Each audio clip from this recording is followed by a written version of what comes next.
بہت زبردست پروپیگنڈا چل رہا تھا کہ جی بیک ڈور میں مذاکرات ہو رہے ہیں اور بیگم صاحبہ جو ہے وہ لیڈ کر رہی ہیں اور یہ پی ٹی آئی کے لوگ فیڈ بھی کر رہے تھے. 3.5 سال 4 سال پہلے جب یہ 190 ملین پاؤنڈ کی اپروول ہو رہی تھی, میں فیڈرل منسٹر تھا کیبنٹ کا, میں نے اس وقت خان صاحب سے کہا تھا کہ یہ نہ کریں, خدا کا واسطہ ہے, یہ آپ کے لیے نیب کا کیس بنے گا اور آپ کو جیل ہوگی. اس کے اندر آئندہ آنے والے ہفتوں میں نظر آنا شروع ہو جائے گی کہ ساری کی ساری چیزوں کی ہوا نکل جائے گی. بانی پی ٹی آئی کو 190 ملین پاؤنڈ کیس میں سزا ضرور ہوگی, سینیٹر فیصل وابڑہ کا دعویٰ. کراچی میں پریس کانفرنس کرتے ہوئے کہا کہ 190 ملین پاؤنڈ کے متعلق بانی پی ٹی آئی کو کہا تھا یہ مت کریں. پی ٹی آئی سے بیک ڈور مذاکرات کا پروپیگنڈا کیا گیا. پی ٹی آئی رہنما خود ہی بانی کے خلاف سازشوں میں مصروف ہیں. پی ٹی آئی نے غنڈہ گردی, دھرنے, ریاست مخالف سب کر کے دیکھ لیا. بندوق اور لاٹھی کے بعد اب یہ لوگ در بدر پھر رہے ہیں. پی ٹی آئی کو 20 جنوری والے روز مایوسی کے سوا کچھ نہیں ملے گا. ٹرمپ اب ان کا ٹرمپ کارڈ نہیں رہا. آرمی چیف کی بدولت پاکستان کو کامیابی حاصل ہونے جا رہی ہے. پاکستان کو آئندہ چند روز میں معاشی خوشخبری ملنے والی ہے. پی ٹی آئی کو بہت سخت مایوسی ہونے والی ہے.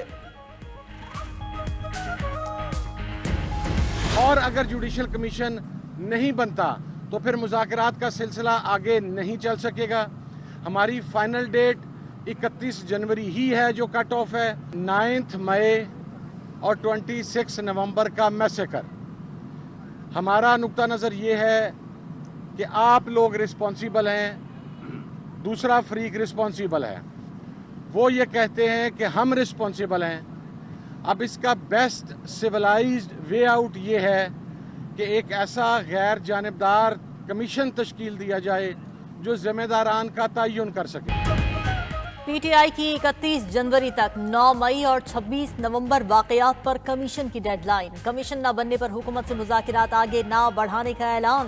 بانی پی ٹی آئی سے مذاکراتی کمیٹی کی اڈیالہ جیل میں ملاقات. حکومت سے مذاکرات اور تحریری مطالبات دینے پر مشاورت. ملاقات 2 گھنٹے سے زائد جاری رہی. اسد قیصر, عمر ایوب, راجہ ناصر عباس, صاحبزادہ حامد رضا اور وکیل فیصل چودھری موجود تھے. مذاکراتی کمیٹی کی ملاقات سے قبل وزیر اعلیٰ خیبر پختونخوا کی بانی پی ٹی آئی سے 1-on-1 ملاقات. علی امین گنڈاپور مکمل سرکاری پروٹوکول کے ساتھ اڈیالہ جیل آئے تھے. صاحبزادہ حامد رضا نے ملاقات کے بعد گفتگو میں کہا کہ بانی پی ٹی آئی سے کنٹرولڈ ماحول میں ملاقات کرائی گئی. اسیران کی رہائی بھی مطالبات کا حصہ ہے. مذاکرات کے تیسرے راؤنڈ کے لیے تیار ہیں. بانی پی ٹی آئی کو سزا ہوئی تو ماحول میں تناؤ آئے گا. کسی کا ہینڈ پک فیصلہ ہمارے لیے قابل قبول نہیں ہوگا. امید ہے کل 190 ملین پاؤنڈ کا فیصلہ حقائق کی بنیاد پر سنایا جائے گا. 190 ملین پاؤنڈ حکومت اور عوام کا پیسہ تھا. وزیر دفاع خواجہ آصف کی سیالکوٹ میں میڈیا سے گفتگو. کہا پی ٹی آئی دور حکومت میں لوٹ مار عروج پر تھی. بانی پی ٹی آئی کے دور میں جو کچھ ہوا اس کی مثال نہیں ملتی. پہلے غلامی نامنظور, اب ایبسلیوٹلی یس اور لیٹے ہوئے ہیں. رہنما نون لیگ حنیف عباسی نے کہا یہ سب کمپرومائزڈ ہیں, راتوں کو گڑ گڑا رہے ہوتے ہیں. پاکستان میں سازشوں کا جال بنا جا رہا ہے. ملک کی سالمیت پر کوئی سمجھوتا نہیں کیا جائے گا. القادر ٹرسٹ کا فیصلہ کل سنایا جائے. اس بار فیصلہ مؤخر نہیں ہونا چاہیے. کل کے فیصلے پر سب کی نظریں ہیں. سیکریٹری اطلاعات پی ٹی آئی شیخ وقاص اکرم کہتے ہیں کہ القادر ٹرسٹ سے کسی نے ذاتی فائدہ نہیں اٹھایا. القادر ٹرسٹ کا پیسہ بانی پی ٹی آئی اور بشرا بی بی کے اکاؤنٹ میں نہیں آیا. القادر ٹرسٹ میں بانی پی ٹی آئی اور بشرا بی بی کا کوئی تعلق نہیں. القادر ٹرسٹ میں بانی پی ٹی آئی کی بریت ہونی چاہیے. دنیا میں ٹرسٹ بنانے پر نوبل پرائز دیا جاتا ہے. بانی پی ٹی آئی کو شرمندہ کیا جا رہا ہے.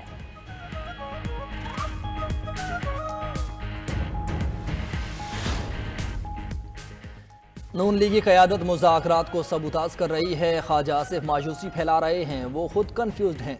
وزیر اعظم, وزیر اعلیٰ پنجاب اور وفاقی وزراء سارا دن بانی چیئرمین کے خلاف پروپیگنڈا کرتے ہیں. رہنما پی ٹی آئی شوکت یوسفزئی کا کہنا ہے کہ تحریک انصاف کسی کے کہنے یا کسی کے خوف سے مذاکرات نہیں کر رہی. بانی چیئرمین کبھی این آر او نہیں لیں گے. حکومت کی یہ حسرت رہ جائے گی. این آر او لینے والا رائیوڈ میں آرام کر رہا ہے. وزیر اطلاعات پنجاب عظمہ بخاری کہتی ہیں کہ کل تک جو کہتا تھا چھوڑوں گا نہیں, آج وہ سب کے پاؤں پکڑ رہا ہے. فتنے اور فتنہ پارٹی کے مکاریاں اور عیاریاں عوام بخوبی سمجھ چکی ہیں.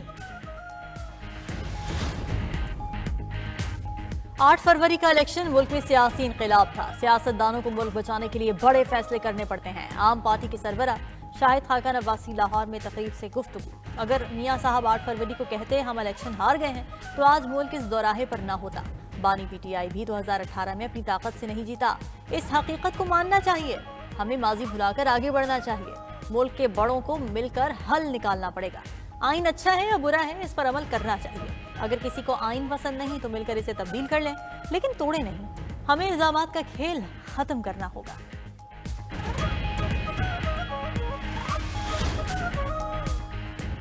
اپوزیشن اتحاد کی تشکیل کے لیے سیاسی جماعتوں میں ملاقاتیں۔ پی ٹی آئی کا گرینڈ ڈیموکریٹک الائنس کے سربراہ پیر پگارا سے رابطہ۔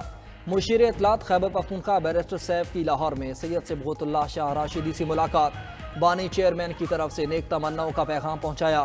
قائدین کے درمیان سیاسی صورتحال اور مستقبل کی حکمت عملی پر بھی مشاورت۔ پی ٹی آئی اور جی ڈی اے کا ملک کو درپیش مسائل کے حل کے لیے مزید مشاورت پر اتفاق۔ مستقبل میں رابطوں کو مزید بڑھانے پر بھی اتفاق کیا گیا۔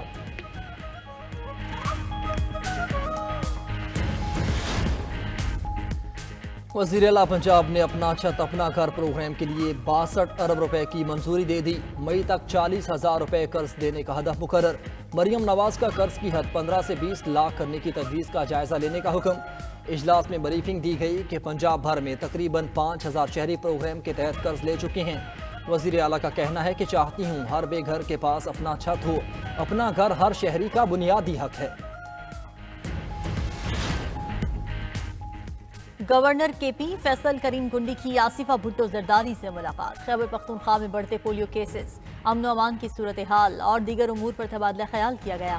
آصفہ بھٹو کا خیبر پختونخوا میں عوامی مسائل کے حل میں صوبائی حکومت کی عدم دلچسپی پر افسوس کا اظہار۔ پولیو کے بڑھتے کیسز کی روک تھام کے لیے گورنر ہاؤس کی زیر نگرانی جامع حکمت عملی طے کرنے کی تجاویز پر غور کیا گیا۔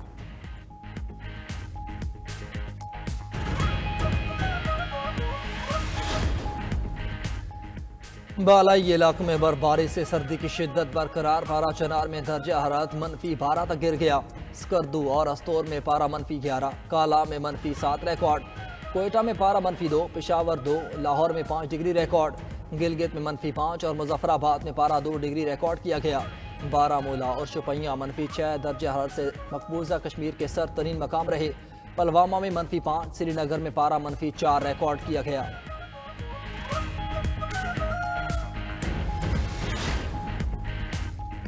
خوفناک آگ سے لاس اینجلس دہکتا ہوا انگارہ بن گیا۔ امریکی شہریوں کے انخلاء کے بعد کئی علاقوں میں لوٹ مار کے واقعات کے بعد کرفیو نافذ۔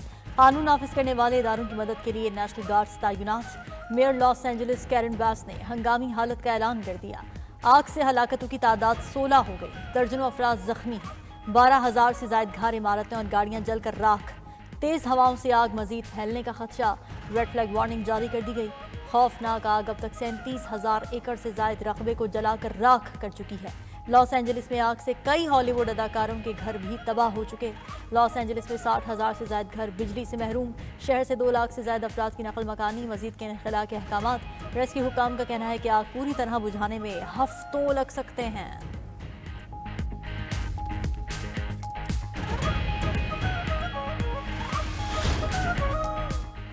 امریکہ کی جنوبی ریاستیں برفانی طوفان تلے دب گئیں۔ جارجیا اور شمالی کیرولینا سمیت متعدد ریاستوں میں معمولات زندگی بری طرح متاثر۔ برفانی طوفان سے 5 افراد ہلاک، درجنوں زخمی ہوئے۔ جارجیا میں 500 پروازیں منسوخ، 350 تاخیر کا شکار ہو گئیں۔ ریاست میں 70,000 سے زائد گھر بجلی سے محروم۔ شدید برفباری سے شاہراہیں بند۔ محکمہ موسمیات نے مزید برفباری کی پیشگوئی کر دی۔ ادھر برطانیہ بھر میں شدید سردی کے ڈیرے۔ برطانیہ میں سرد ترین رات کا 15 سالہ ریکارڈ ٹوٹ گیا۔ شمالی اسکاٹ لینڈ کے علاقے ہیملٹ میں درجہ حرارت -19 ڈگری تک گر گیا۔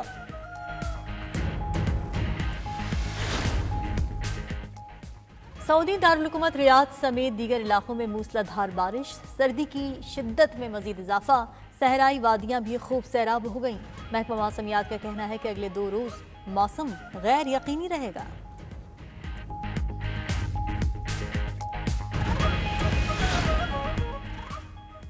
صہیونی فوج کی غزہ میں دہشت گردی جاری، ایک دن میں مزید 32 فلسطینی شہید ہو گئے۔ غزہ میں فلسطینی شہداء کی مجموعی تعداد 46,537 تک جا پہنچی۔ شمالی غزہ میں حماس کے ساتھ لڑائی میں 4 اسرائیلی فوجی جہنم واصل۔ بیت حنون میں اسرائیلی فوجی گاڑی کے قریب دھماکے میں 5 فوجی شدید زخمی ہوئے۔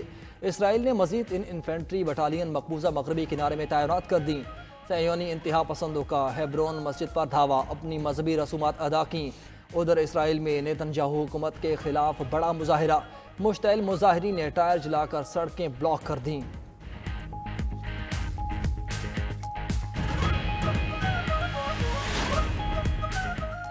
ٹرمپ کے خلاف کیسز کی تحقیقات کرنے والا سرکاری وکیل مستعفی۔ امریکی محکمہ انصاف کے خصوصی وکیل جیک سمتھ نے انتخابی بغاوت اور خفیہ دستاویزات کی تحقیقات کی تھی۔ 2 جلدوں پر مشتمل تحقیقاتی رپورٹ اٹارنی جنرل میرک گارلینڈ کے سپرد۔ ٹرمپ کے صدارتی انتخاب جیتنے کے بعد عدالت نے دونوں کیسز خارج کر دیے تھے۔ اٹارنی جنرل نے کہا کہ قومی سلامتی کے حوالے سے رپورٹ کا حصہ عام نہیں کیا جائے گا۔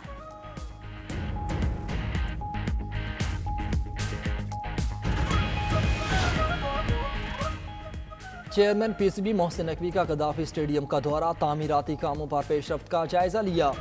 چیئرمین پی سی بی کا پروجیکٹ پر ہونے والی پیش رفت پر اطمینان کا اظہار، فنشنگ ورک کو ہر صورت جلد مکمل کرنے کی ہدایت، کہا ڈرینیج ورک کو بھی مقررہ مدت میں مکمل کیا جائے۔ جدید سہولیات سے آراستہ قذافی اسٹیڈیم رواں ماہ مکمل ہو جائے گا۔ شائقین میچ کے ساتھ لیزر لائٹ شو سے بھی محظوظ ہو سکیں گے۔ پی سی بی چیمپئنز ٹرافی کو یادگار ایونٹ بنانے کے لیے تیار ہے۔